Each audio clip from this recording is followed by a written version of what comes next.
De cette réunion. Écoutez, c'est la deuxième fois que je vais à la rencontre d'associations de consommateurs, de gens qui ont des difficultés d'approvisionnement en eau et qui demandaient depuis longtemps à me rencontrer pour exprimer leur désarroi. Et donc ils m'ont exprimé avec force leur désarroi, le fait de ne pas avoir d'eau, le fait de ne pas avoir de réponse, de ne pas avoir de réponse à leurs questionnements, de ne pas avoir de solution.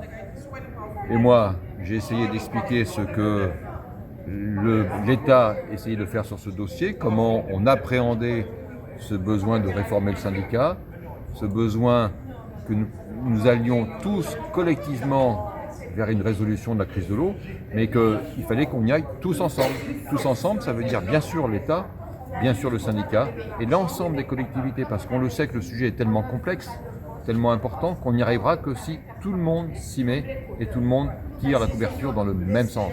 On doit être sur le sujet une équipe de rugby de très haut niveau, extrêmement soudée, pour arriver à sortir de ces difficultés, parce qu'il va falloir investir massivement, il faut réformer le syndicat, il faut accélérer, parce qu'on ne peut pas laisser les gens sans eau pendant des années.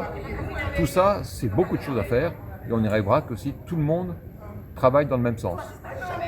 C'est un discours qui est difficile à expliquer aux consommateurs, aux associations, je le reconnais, parce que eux, leur problème, c'est le matin, ne pas avoir d'eau. Et moi, je n'ai pas la solution pour leur dire que demain matin, ils auront de l'eau. Ma stratégie à moi, c'est d'essayer de construire sur le long terme quelque chose, une structure, un syndicat qui arrivera à régler le problème de l'eau. Il faut donc régler des problèmes de court terme, parce qu'il faut répondre aux besoins des gens, et arriver à inscrire cette distribution de l'eau dans le long terme, pour que l'eau et l'assainissement soient un problème qui disparaisse de la préoccupation des Guadeloupéennes et des Guadeloupéens.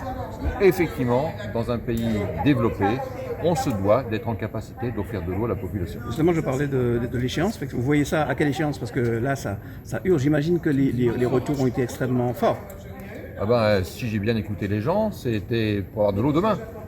Plusieurs personnes m'ont dit, ça fait des mois que j'ai pas d'eau chez moi. Moi, je ne suis pas le président du syndicat, je ne suis même pas le directeur général du syndicat, je n'ai donc pas les moyens techniques de répondre à ce problème technique. Moi, ce que j'essaye de construire, c'est un accompagnement du syndicat, un accompagnement en ingénierie, un accompagnement financier, un accompagnement en stratégie politique, pour que ces sujets de court terme, de moyen terme et de long terme soient traités. Quelle échéance? Je ne sais pas donner d'échéance. Je peux vous dire que pour rénover le réseau, on mettra des décennies, que pour régler le problème des fuites, si on s'y met tous, il y a quelques conditions qui ne sont pas encore posées. Si on s'y met tous, on fera ça en quelques années. Quelques années. Est-ce que c'est 4 ou 5 ans? Je ne sais pas. Mais de toute façon, il y a des préalables qu'il faut mettre en place. Ces préalables ne sont encore pas tous là.